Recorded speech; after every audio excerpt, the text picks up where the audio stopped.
I want to take a quick look at a couple of one-question quiz submissions.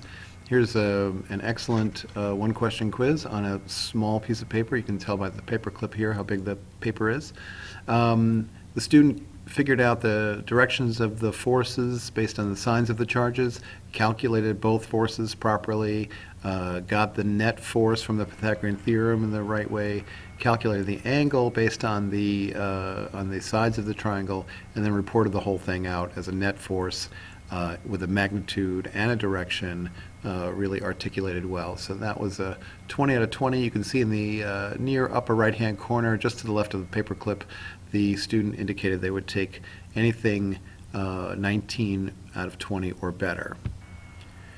This student showed forces calculated and calculated two of the two forces correctly, but didn't really indicate direction very well, and then made an error on the net force as they wound up probably forgetting some parentheses, so they wound up with the same, pretty much the same net force as one of the individual forces, so something went wrong there. They did get the angle, but the direction east of south is not quite right.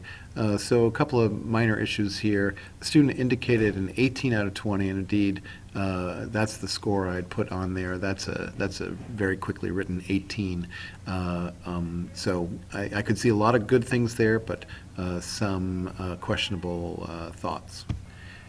And finally, here's a student who had said the lowest score that she would accept would be a 17 out of 20, and while she identified the directions of the forces properly in the upper left-hand corner and calculated the two forces correctly, she then skipped all of the triangle calculation ideas and just summed the two directly to get a net force of over 4,000.